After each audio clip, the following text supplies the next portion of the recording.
C'était un coup de chance un peu parce que j'avais rencontré, grâce à un médecin suisse qui avait été en mission pour le CICR, je pense, là-bas, j'avais rencontré la présidente de la Croix-Rouge cambodgienne qui participait à une conférence à Genève. Et je lui ai demandé s'il y avait une possibilité d'aller au Cambodge. Elle m'a dit peut-être, mais il faut vous adresser, il faut écrire et il faut demander un visa à notre ambassade à Moscou.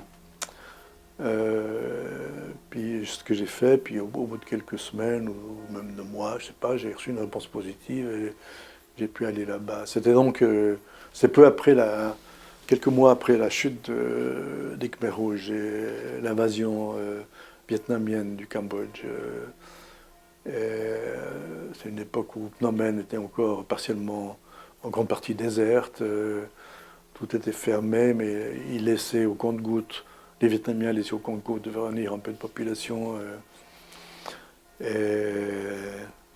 y a une sorte de mini-communauté étrangère faite de membres des ONG, de quelques journalistes communistes et de moi, à l'hôtel Phnom Penh, qui était l'unique endroit qui leur était ouvert. Mon souvenir est vague, mais on m'a conduit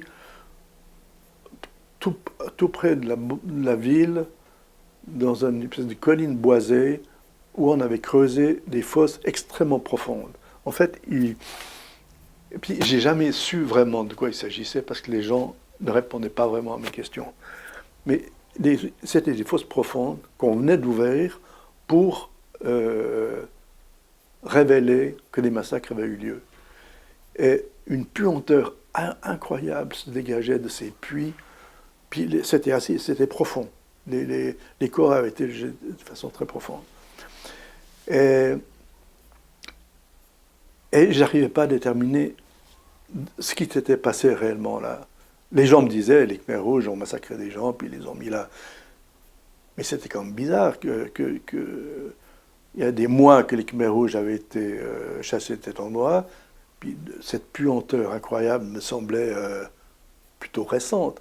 Donc, j'ai vu ce spectacle, mais ce qu'il signifiait était pour moi assez obscur. C'est le contexte de documentation qu'on peut réunir autour de ce qu'on a vu pour essayer de... c'est important. Et puis dire ce qu'on a vu, c'est aussi important. En essayant de relativiser